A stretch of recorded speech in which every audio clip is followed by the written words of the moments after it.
3.3 learning styles and types of learners, सीखने की शैली और शिक्षार्थियों के प्रकार।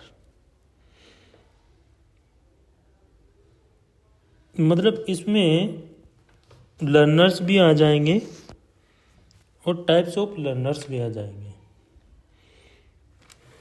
यानी कि इसमें आपके एक तो आ जाएंगे जो साइकोलॉजिस्ट हैं वो आ जाएंगे, एक आपके टीचर आ जाएंगे। मतलब टीचर ने और साइकोलॉजिस्ट ने सीखने से संबंधित डेवलपमेंट से रिलेटेड कई सिद्धांत दिए हैं, कई प्रिंसिपल का थ्योरी दी हैं, जो सीखने के साथ साथ जीवन में कुछ स्टाइल्स होते हैं, कुछ शैलियाँ होती हैं जो निर्धारित होती हैं। एक बच्चा सीखता है और सीखने के साथ साथ वो जब उस कार्य को करने लग जाता है तब वो उसकी आइडेंटिफाई के रूप में, यानी आइडेंटिटी के रूप में, मतलब एक पहचान बनती है। कुछ ऐसे लर्निंग स्टाइल्स होती हैं जो मतलब एक प्रकार से सेंट्रलाइज करने का काम करती हैं, जो बच्चों के लिए, छात्रों के लिए उपयोगी होती हैं। देखो, सबसे जो एक मेथड सामने आता है लर्नर्स का, चाहे वो आप हैं या मैं हूँ, जो भी सीख रहा है, सीखने के साथ साथ सीखने के बाद की जो प्रोसेस है उसमें कितने बच्चों को या कितने व्यक्तियों ने क्या सीखा है, किस आधार पर सीखा है। देखो, सबकी बात अलग है कि कोई कम सीखता है, कोई ज़्यादा सीख पाता है।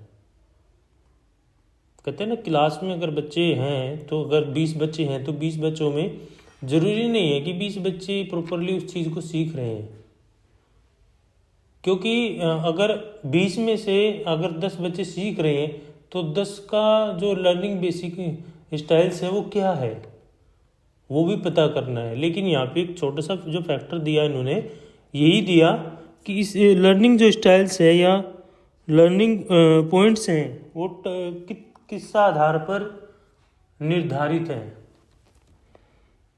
और ये क्या बच्चों के लिए, छात्रों के लिए क्या यूजफुल हैं वो। तो जो सबसे पहला फिजिकली एनवायरनमेंट जो सबसे ज़्यादा ज़रूरी है, जो हमारा फिजिकली एनवायरनमेंट है वो सबसे ज़रूरी है। फिजिकली एनवायरनमेंट में हम कितना सीख पा रहे हैं, कितना हम किसी चीज़ को कवर कर रहे हैं, सबसे ज़्यादा यही यहाँ पे फैक्टर पड़ता है। क्योंकि हर एक साइकोलॉजिस्ट ने अपने अपने सिद्धांत दिए, अपनी अपनी प्रयोगात्मक चीज़ें दी हैं, जिन्होंने सभी ने बेसिक स्ट्रक्चर पर काम किया है।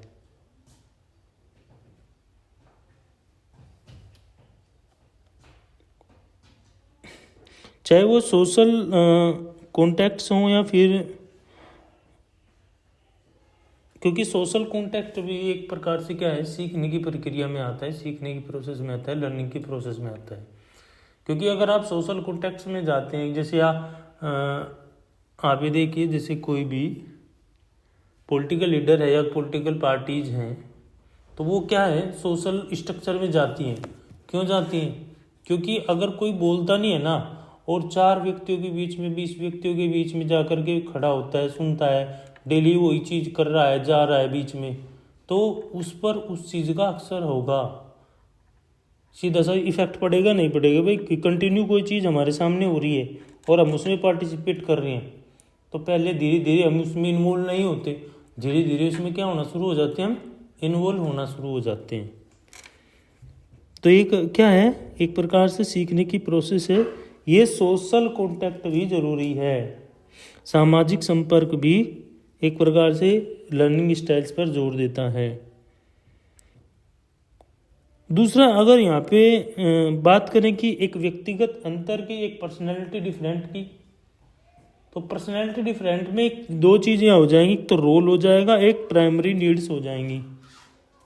तो रोल है भाई, आपका रोल क्या है, आपका व्यक्तिगत प्लानिंग क्या है भाई। आपको कोई, आप बाहर जाते हैं, आपको कितने लोग जानते हैं, कितने नहीं जानते हैं, कितने आपके बारे में पॉजिटिव कहते हैं, कितने नेगेटिव कहते हैं। तो लर्निंग बेसिकल सारी चीज़ें जुड़ी हुई हैं।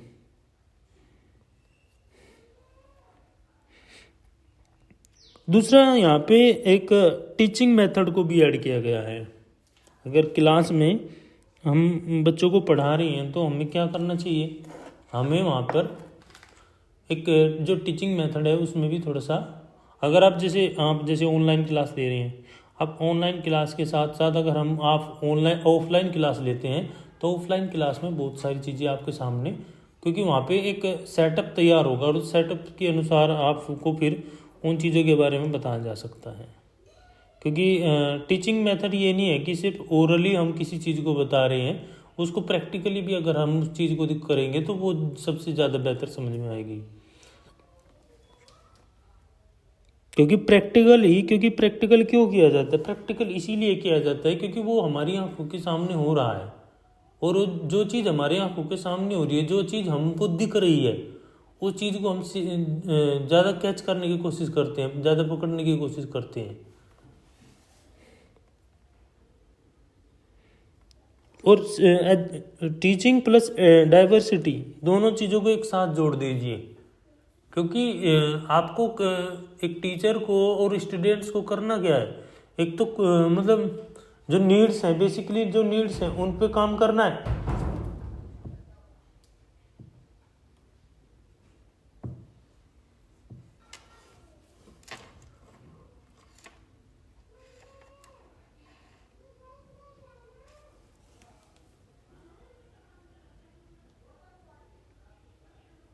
मतलब एक प्रकार से जो टीचिंग मेथड है उसको मतलब एंटरटेनिंग बनाना है प्लस इंटरेस्टिंग बनाए, मतलब कि ऐसा ना हो कि बोरिंग हो, टीचिंग जो मेथड है वो बोरिंग ना हो। आवाज़ तो आ रही होगी मेरी दोनों के पास या नहीं? जी सर। Yes sir.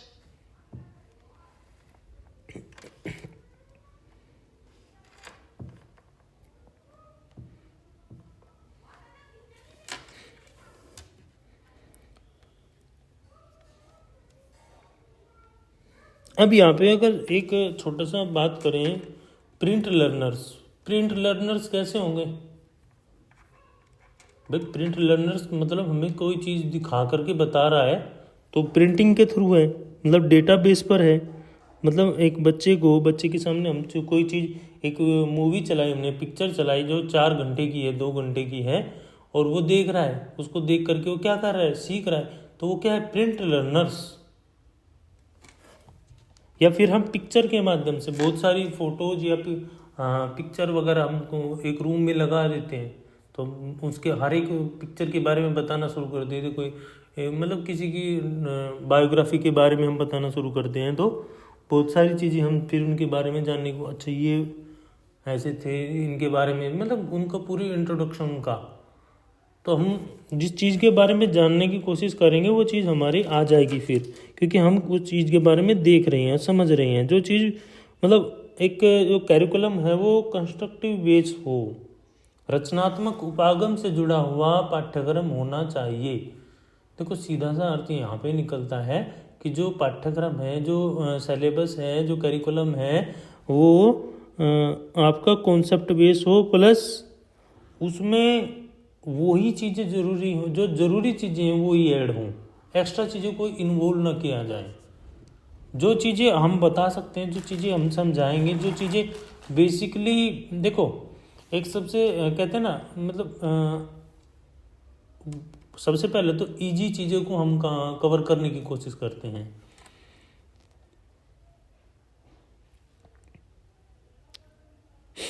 मतलब कि पिक्चर्स को देख करके किसी चीज़ का इमेजिनेशन करना, एक माइंड में इमेज बनाना। क्योंकि टीचिंग मेथड क्या है आज के टाइम में ये है कि अगर आप बच्चे को पढ़ा रहे हो, फर्स्ट टू 5th क्लास के बच्चों को आप पढ़ा रहे हो, तो वहाँ पे आप है ना ओरली अगर आप बताओगे तो आप बच्चे आपसे शांत होंगे ही नहीं। या हो जाएंगे?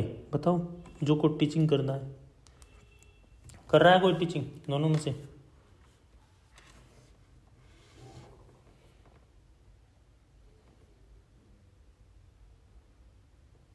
जो टीचिंग कर रहा है वो उसको पता है कि अगर फर्स्ट टू फिफ्थ क्लास के बच्चे हैं और आप फर्स्ट टू फिफ्थ क्लास के बच्चों के सामने ओरली किसी चीज़ को बता रहे हो तो बच्चे आप कैसे है ना कवर नहीं हो पाते। अगर आप कोई पिक्चर्स वगैरह, चार्ट वगैरह, मॉडल वगैरह आप बच्चों के सामने लेकर जा रहे हो, टेबल चार्ट लेकर जा रहे हो, है ना, काउंटिंग चार्ट लेके जा रहे हो आप, तो बच्चे क्या हैं उन मतलब आप उसको पता चले कि अच्छा ये 2 है, ये 4 है, ये 6 है, 8 है, 9 है, 10 है, तो उसको पता चल जाएगी हाँ ये है। अगर आप ओरली बताओगे उसको, है ना, तो वो चीज़ इतना कवर नहीं करेगा ना, उसका मतलब माइंड कंसंट्रेट भी नहीं होगा उसका। तो यहाँ पे सीधी सी बात है प्रिंट लर्नर से कि हम जो बच्चे हैं उनको हम किस प्रकार के किस माध्यम से हम सिखा सकते हैं, हम वहाँ पे हम प्रिंट लर्नर्स का प्रयोग कर सकते हैं, जो देख करके सीखना और सीख करके सीखना तो है ही, लेकिन साथ ही साथ सीखना ऐसा भी हो जो एंटरटेनिंग हो।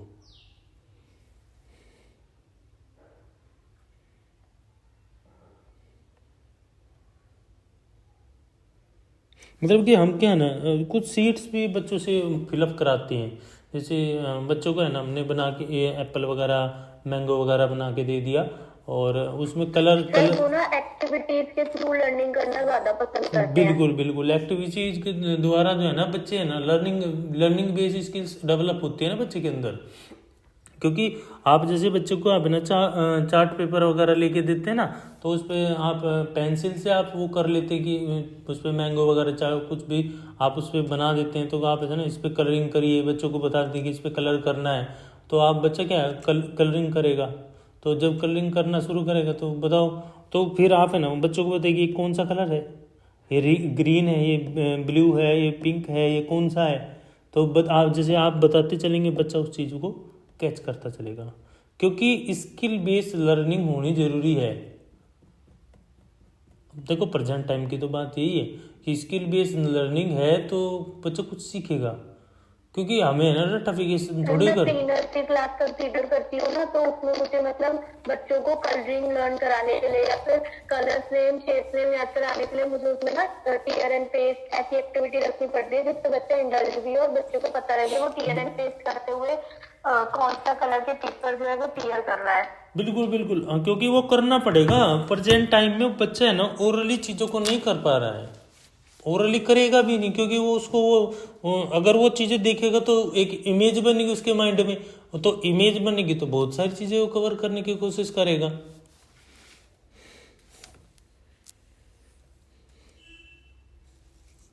ऐसे जो है ना हम दिव्यांग बच्चे के लिए भी तो करते हैं ना भाई, कोई स्पेशल नीड्स वाला बच्चा है तो उसके लिए भी तो हम कर सकते हैं। बच्चे को साइन लैंग्वेज नहीं है, साइन लैंग्वेज चार्ट लगा लीजिए, नहीं आपको आती है तो पहले सीखिए उसको। एक साइन लैंग्वेज मैटर इसमें बनता है कि आप ब्रिटिश साइन लैंग्वेज है, इंडियन साइन लैंग्वेज है, तो आप साइन लैंग्वेज के माध्यम से बच्चों को बताइए, चार्ट लगा दीजिए, क्लास में चार्ट लगा दीजिए। ABCD वगैरह आप करा रहे हो या जो भी आप है ना वर्णमालाएं वगैरह करा रहे हो तो आप चार्ट लगा दीजिए, क्योंकि चार्ट बेसिस अगर आप नहीं कर वैसे नहीं बता पा रहे हैं तो आप उसके माध्यम से आप बता सकते हो, या फिर उनको बच्चों के सामने जो ना कोई ऐसी पिक्चर्स दिखाइए जो डेमोस्ट्रेटिव मेथड यूज़ कीजिए, वहाँ पे प्रोजेक्टेड मेथड यूज़ कीजिए, बच्चों को पिक्चर दिखाइए, देखो मेरा ये A फॉर एप्पल है, तो कि साइन लैंग्वेज के माध्यम से वो मतलब उसको ज़्यादा पकड़ करेगा, वो ज़्यादा कैच करेगा। अब नेक्स्ट जो पॉइंट आ रहा है विजुअल लर्नर्स। विजुअल लर्नर्स कैसे होंगे? जो देख करके सीखने की आवश्यकता रखते हैं, जो देखकर सीखने वाले ओवरहेड प्रोजेक्टर हैं, है ना। अब वहाँ पे ओवरहेड प्रोजेक्टर में क्या है, ओवरहेड पारदर्शिता में क्या है, देखो बहुत बार क्या होता है कि कुछ खर्चा नहीं कर पाते भाई, ओवरहेड प्रोजेक्टर में तो आपको खर्चा करना पड़ेगा। अगर आप स्मार्ट क्लासेस चला रहे हो, स्मार्ट क्लासेस में आप बच्चों को इन्वॉल्व कर रहे हो, चाहे उस पर जनरल बच्चा हो या स्पेशल बच्चा हो, और ज़्यादा से ज़्यादा हमें फोकस किस पे करना है, स्पेशल बच्चे पे भी फोकस करना है भाई। क्योंकि उनकी नीड्स के लिए तो हम काम करेंगे। देख करके वो बच्चे क्या है, अगर आप ये मान के चलो कि अगर आपको बच्चा दे दिया जाए HI का, हियरिंग इम्पेयरमेंट वाला बच्चा है और उसको दिखता भी है, सुनता भी है, सिर्फ बोलता नहीं है। देखो दोनों चीजें हैं उसके साथ, देख भी रहा है और सुन भी रहा है उसको। समझ रहे हो हमारी बात को? क्योंकि वहां पे विजुअल एड्स का आप प्रयोग कर सकते हो बहुत अच्छी तरह से। क्योंकि एक एक्टिविटी बेस वोकेशनल और को करिकुलर एक्टिविटीज बहुत ही जरूरी हैं। आई बात समझ में कुछ नहीं।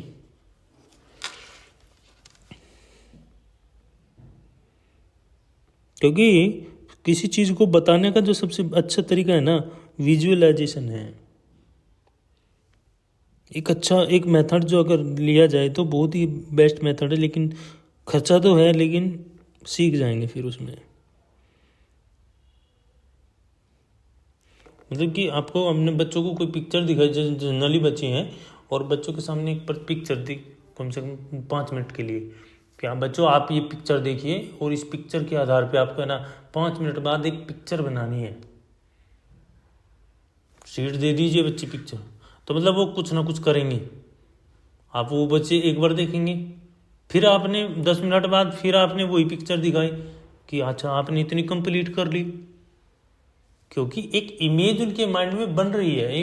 देखो माइंड क्या है, माइंड एक प्रकार से जिस तरफ आप इसको डाइवर्ट करते हैं ना, वो उसी तरफ डाइवर्ट हो जाता है। और ये तो सीधी सी बात है, पिक्चर को जैसे आप 15 या 16 ईयर का बच्चा है, 17 ईयर का, तो बहुत जल्दी कैच कर लेगा इसकी चीज़ को। मतलब एक छोटा बच्चा इतना नहीं कर पाता जितना बड़ा कर लेता है फिर उस चीज़ को। विजुअल मेथड में बड़ा बच्चा ज़्यादा कवर कर जाता है, छोटा बच्चा इतना नहीं कर पाता जो 3 to 4 ईयर का है, लेकिन वो फिर भी कर लेता है। आज की जनरेशन कर जाती है, पहले नहीं करती थी इतना, पहले था भी नहीं इतना।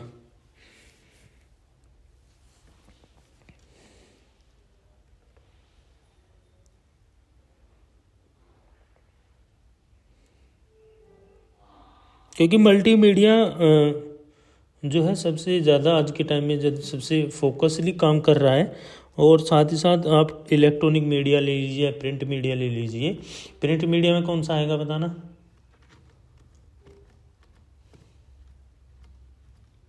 Print media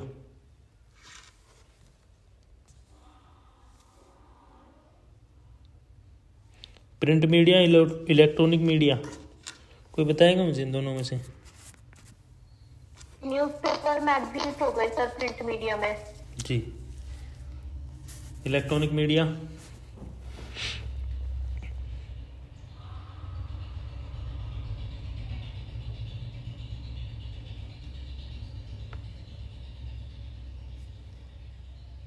sir, electronic media में टेलीविजन, रेडियो, इंटरनेट के थ्रू जो हम मोबाइल ऐप होते हैं ना, जिससे भी वो होते हैं इलेक्ट्रॉनिक मीडिया। ओके। नेक्स्ट हमारा चाहता है ऑडिटरी लर्नर्स, यानी जो श्रवण से संबंधित बच्चे हैं, जो जिनको कम सुनाई देता है या ऊंचा सुनाई देता है, उनके लिए हम क्या करें? तो उनके लिए हम करना चाहिए कि एक तो जो सिलेबस बनाया जाए उस पर ध्यान दिया जाए। सिलेबस के साथ साथ जो भी टीचर्स हैं, टीचर्स पर ध्यान दिया जाए। टीचर्स आप कौन सा वहाँ पे इंक्लूड कर रहे हो, किस टीचर को आप लगा रहे हो वहाँ पे? आप स्पेशल टीचर्स है या कि जनरल टीचर है? क्योंकि स्पेशल बच्चे पे आप स्पेशल टीचर्स को ज़्यादा से फॉलो करते हैं, लेकिन जनरल वहाँ पे काम कर रहा है, जनरल इतना कवर नहीं कर पा रहा है। तो सबसे जो पहली बात यहाँ पर निकल के आती है, यही आती है कि एक तो बच्चे का ध्यान रखना है। क्या रखना है कि बच्चे की जो सुनने की क्षमता है वो कितनी है। जो अगर जनरली टीचर है तो वो तो उसका पता लगा ही नहीं पाएगा। स्पेशल एजुकेटर वहाँ पे चाहिए, क्योंकि हर एक स्कूल में, चाहे वो गवर्नमेंट है फिर प्राइवेट है, तो हर एक स्कूल में क्या है, कम से कम ये मान के चलिए 2 या 3 स्पेशल एजुकेटर चाहिए। और साथ ही साथ क्या है, अब बच्चों को ये ना लगे कि हम इम्पेयरमेंट से रिलेटेड हैं। उनको ये भी नहीं होना चाहिए। हम किसी दिव्यांगता से, किसी डिसेबिलिटी से इफ़ेक्टिव हैं, उनको ये भी नहीं लगना चाहिए। उनसे है ना, उनसे कंटिन्यू आप है ना कम्युनिकेशन बनाए रखना है। आपको लैंग्वेज आनी चाहिए। अगर बच्चे को नहीं सुनाई दे रहा है, आपको साइन लैंग्वेज आनी चाहिए। दूसरा, फैमिली मेम्बर को भी अवेयर होना चाहिए। तो वो फैमिली मेम्बर भी मतलब इसमें इन्वॉल्व हो।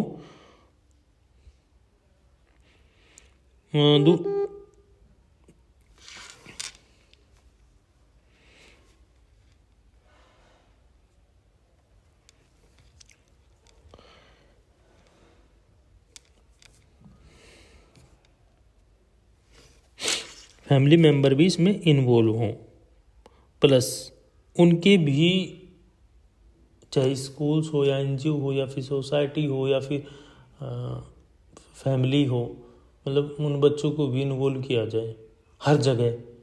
ऐसा नहीं है कि आपको नहीं सुन पा रहा है तो आया ऊंचा सुनाई दे रहा है तो आप उसको इन्वॉल्व नहीं करोगे, आपको करना पड़ेगा।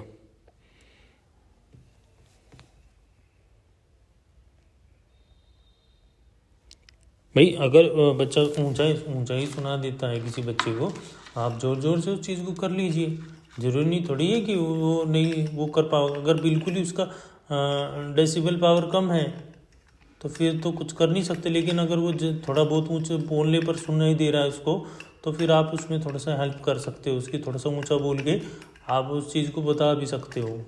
ऐसा नहीं है कि डेसिमल बेसिस पर डिपेंड होता है कि बच्चा कितना है। मतलब अगर आप ज़ोर से बोल रहे हो ना, तो क्या पता वो सुन रहा है। अगर सुन रहा है तो वो रेस्पॉन्स दे रहा है, तो आप थोड़ा सा ज़ोर से बोलने में दिक्कत ना करें। देखो पढ़ाना बच्चे को बहुत आज के टाइम में ये नहीं है कि आप तुरंत एक्टिव हो जाएंगे। धीरे धीरे इसी चीज़ में एक्टिवनेस आएगी आपकी।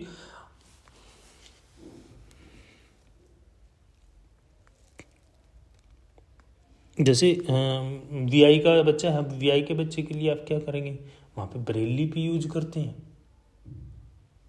भाई ब्रेल लिपि आप यूज करेंगे। या अगर हियरिंग इम्पेयरमेंट की है तो आप क्या है, अगर उसको दिख तो रहा है उसको, मतलब वो एक्टिविटी जहाँ आप प्रोजेक्ट मेथड पे उससे रिलेटेड कोई पिक्चर्स वगैरह या कोई वीडियोज वगैरह आप चला दीजिए, तो जिससे बच्चा उस चीज़ को कैचअप कर ले।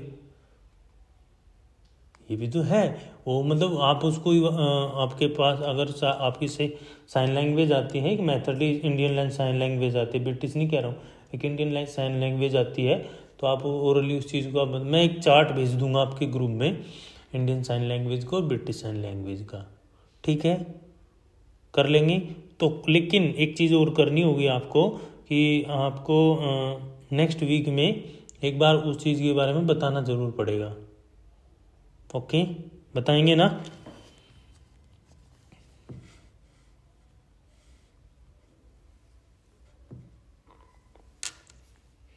बताएंगे कि नहीं?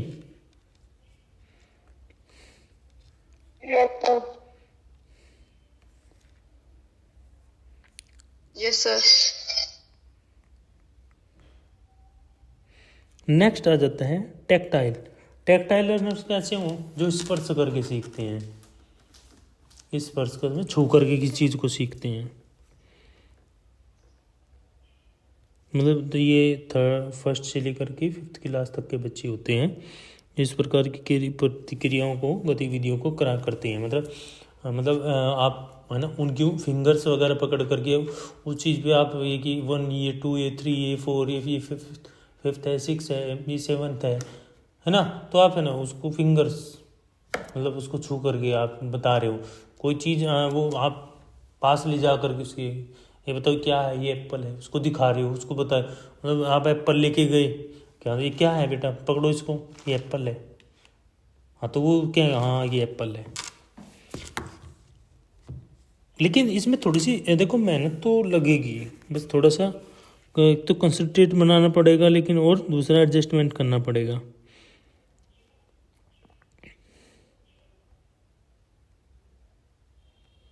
और सबसे जो ज़्यादा ज़रूरी है वो वहाँ पे बच्चे के साथ साथ सिंपैथी, गुस्से वाला नहीं है वहाँ पे कि आप है ना तो कब उसको पीट रहे हो, है ना, ऐसा नहीं करना है वहाँ पे। अगर आप किसी स्पेशल स्कूल में जाएंगे तो आप देखना, इसमें फर्स्ट ईयर में ही आपकी है ना वन वीक की टीचिंग भी होती है, लेकिन कराते नहीं हैं क्योंकि आप जाओगे नहीं। अगर करा दे तो आप जाओगे नहीं ना, या जाओगे?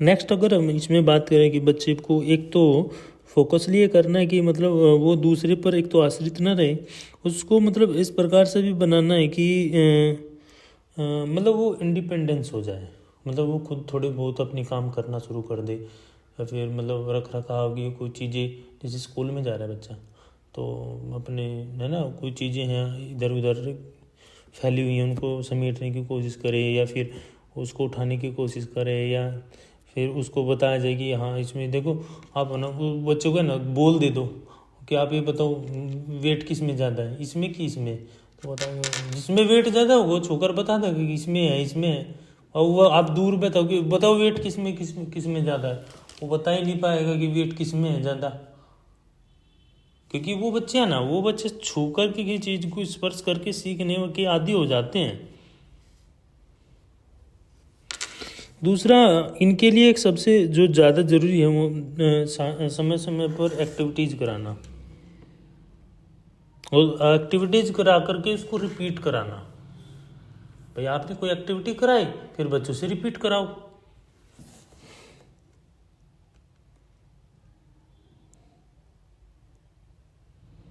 और उनको रोल दिया जाए, आपको ये करना है, आपको ये करना है, आपको ये नहीं करना है ना, सबके रोल्स दे दो, आपको ये बनना है, आपको ये बनना है, एक आपको टीचर बनना है, आपको स्टूडेंट बनना है ना, आपको मॉनिटर बनना है, आपको ये करना है, और आप बैठ के आप उनको देखते रहो क्या क्या एक्टिव, पहले आप कराओ फिर उनसे कराओ।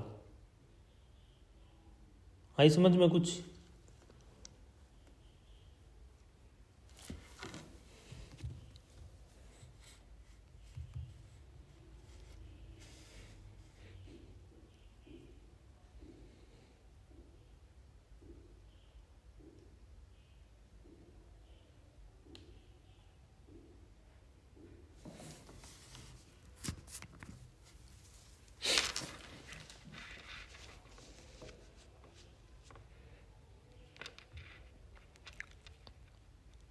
और 3.4 social culture factor affecting learning, यानी सीखने को प्रभावित करने वाले सामाजिक सांस्कृतिक कारक।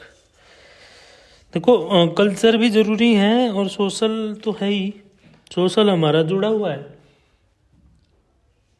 देखो सोशल और कल्चर दोनों चीज़ें इफेक्टिव किसको कर रही हैं? लर्निंग बेसिक को।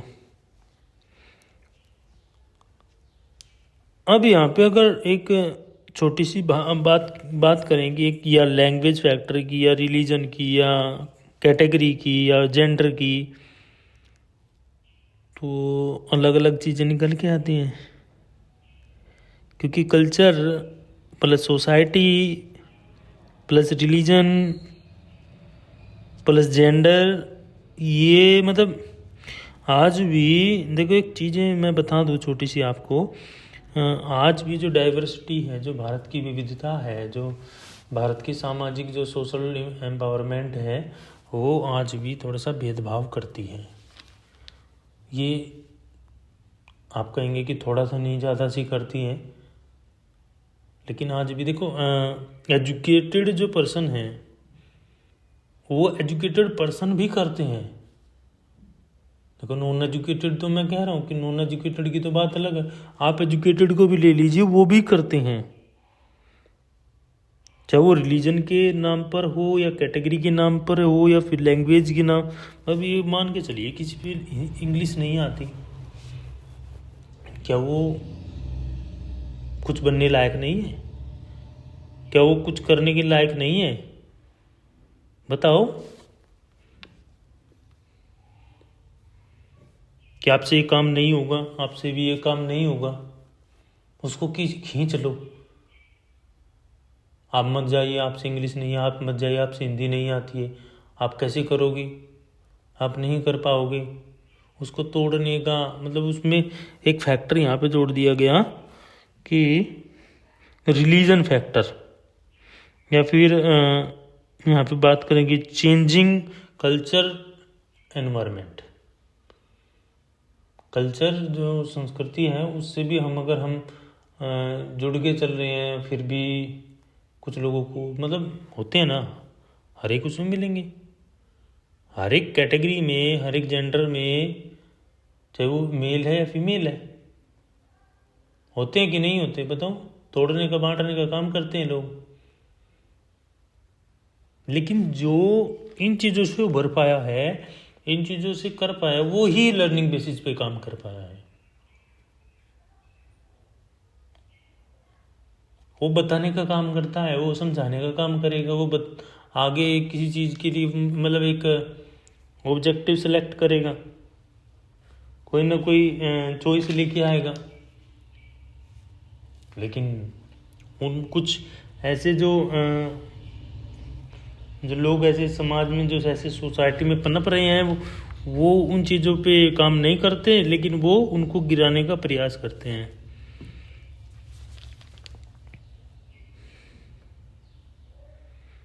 तो क्योंकि सबसे ज़्यादा रोल जो रीति रिवाज हैं, संस्कार हैं, या फिर आप ले लीजिए मतलब जो विलेज डेवलपमेंट एरिया है, village development plus undevelopment area दोनों जगह मिलेगा। Society plus categories plus religion plus language plus gender. ये हिंदू है, ये मुस्लिम है, सिख है, ईसाई है, अलग अलग कैटेगरी में बांट रखा है ना। तो हर जगह वो चीज़ें आपको इंक्लूड मिलेंगी कि आप इसको तोड़ लो, यहाँ से तोड़ लो, यहाँ पे कहीं पे जहाँ पे चोट नहीं लगेगी यहाँ पे चोट लगेगी। होता है कि नहीं होता है बताओ? ना होता तो बताओ। होता है ना ऐसा ही।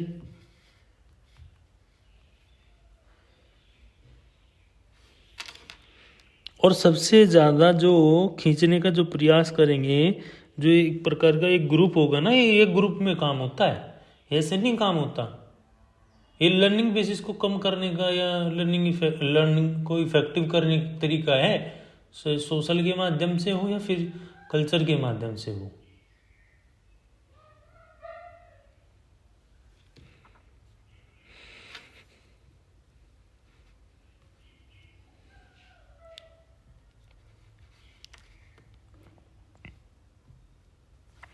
नेक्स्ट है types of social diversity on the basis of, उसमें लैंग्वेज आ जाएगी, क्योंकि समाज में जो सोसाइटी में सबसे जो एकजुटता का या समूह का या ग्रुप का संकेतक वो लैंग्वेज है। रिलीजन, कोई धर्म, धर्म भी सबसे आगे आता है। एक तो धर्म से जुड़े कौन है? व्यक्ति हैं, और व्यक्तियों से क्या बना है? ग्रुप बना है, समूह बना है। वो मतलब एक बाधा डालने का काम करते हैं। तीसरा फैक्टर जाति है, कास्ट है, कैटेगरी है, क्योंकि जाति को एक सामाजिक प्रणाली बनाया गया है। क्योंकि जाति कह कि हाँ एक इस कास्ट का, एक इस कास्ट का, ये इस कास्ट का, और कास्ट के नाम पे, रिलीजन के नाम पे उस चीज़ को तोड़ने का, बांटने का जो कार्य कर रहा है, मतलब एक प्रकार से एक एनवायरमेंट बेसिस।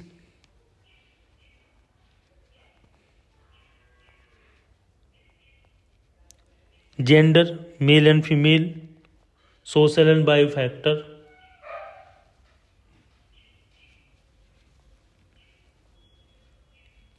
कि महिला ये नहीं काम कर पाएगी, पुरुष ये नहीं काम कर पाएगा।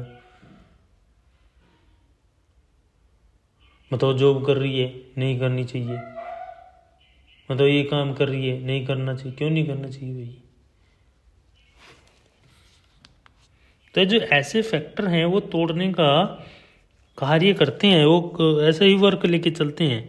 लेकिन भारत क्या है, विविधताओं का देश है कि इंडिया डाइवर्सिटी कंट्री, क्योंकि तरह तरह की भाषाएं हैं, अलग अलग भाषाएं हैं, रिलीजन है, कास्ट हैं, उसको एक एक ऐसा एक स्ट्रक्चर दे रखा है कि वो उभर नहीं पा रहा है।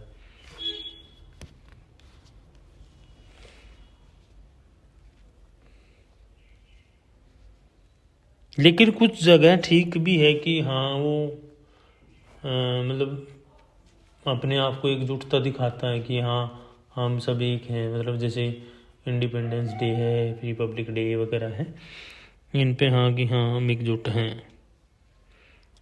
लेकिन कुछ को अलग अलग रूप में बांट, लेकिन अगर हम यहाँ पे रेशो निकालें 89.2 कुछ आता है रेशो, तो उस रेशो में अगर पता लगा है कि कंडीशन बहुत ख़राब है, लगती है कि नहीं लगती। जैसे आप प्रोफेशनल फील्ड से जो जुड़े हैं और बाहर जाते हैं, देखते हैं, समझते हैं किसी चीज़ को, क्या आपको लगता है कुछ चेंजिंग है? और चेंजिंग है तो क्या चेंज है, बताओ दोनों में से कोई।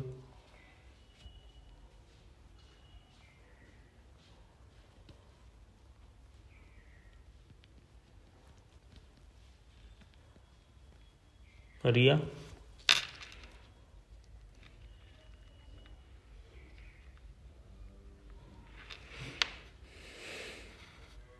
रिया आवाज आ रही है मेरी?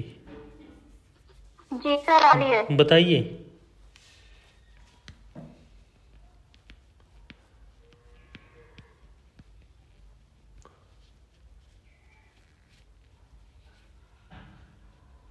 क्या पहले ठीक था, क्या उससे पहले ठीक था, या अब ठीक है, कितना ठीक है, सोशल स्ट्रक्चर कितना ठीक है, कितना नहीं है?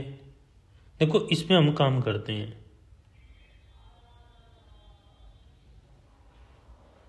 इसमें हम है ना काम करते रहते हैं।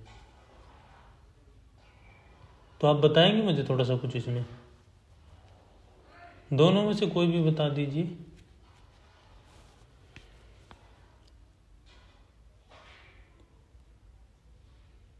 सर पहले ना डिसेबिलिटी को बहुत ज्यादा मतलब रिलीजियस बिलीफ में नहीं माना जाता था। ये मानते थे कि ये एट्रीब्यूट है, कर्मा उनका रिटर्न कर रहे हैं, ये इनकी पनिशमेंट है। और आज थोड़ा अवेयरनेस है, बट एजुकेटेड पर्सन जो है वो अभी भी उस चीज को बहुत ज्यादा फॉर ग्रांटेड लेते हैं। जो डिसेबल किड्स है उनको फॉर ग्रांटेड लेते हैं कि ये तो कुछ नहीं कर सकते, ये नॉर्मल चाइल्ड नहीं है, तो ये इनका कोई फ्यूचर नहीं है। जी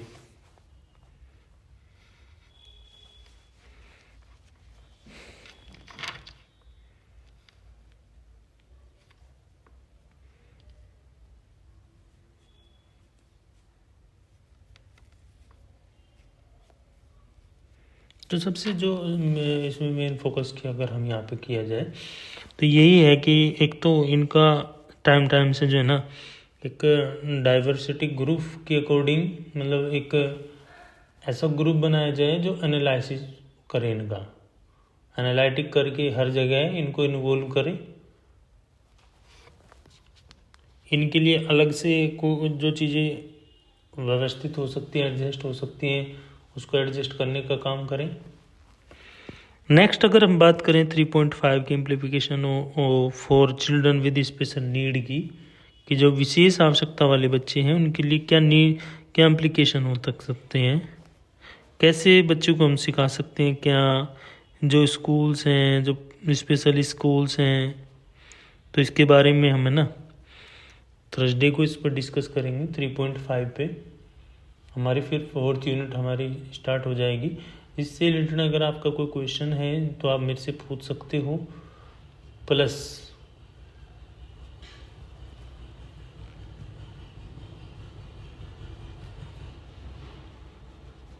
प्रैक्टिकल क्लासेस के लिए 5 जनवरी से प्रैक्टिकल क्लासेस का थोड़ा सा शेड्यूल तैयार करेंगे। ऑफलाइन लेंगे कोई? प्रैक्टिकल क्लास ऑफलाइन लेना चाहेगा कोई? ऑफलाइन सर ऑफलाइन क्लासेस का टाइमिंग क्या होगा? वो रहेगा सुबह 10 बजे से 1 बजे तक, मॉर्निंग। और डेट सर? क्या डेट क्या रहेंगे, मतलब Five. कौन कौन से होगा? 5 जनवरी 5 5 जनवरी से कब तक होगी सर ये? 1 वीक चलेगी ये 1 वीक क्लासेस चलेंगी। इसमें आपको प्रैक्टिकल फाइल से रिलेटेड आपको सारी चीज़ें बताई जाएंगी, और आपको क्लास से रिलेटेड कैसे आपको क्या कौन सी फाइल कैसे तैयार करनी है, आईपी की आपको फाइल कैसे तैयार करनी है, साइन लैंग्वेज की फाइल आपको कैसे तैयार करनी है, तो सारा एक चीज़ वो चीज़ बताई जाएंगी। तो ये जनवरी में आपको 5 तारीख से 6 तारीख से शुरू हो जाएगा, यहाँ तक उम्मीद है। Okay sir.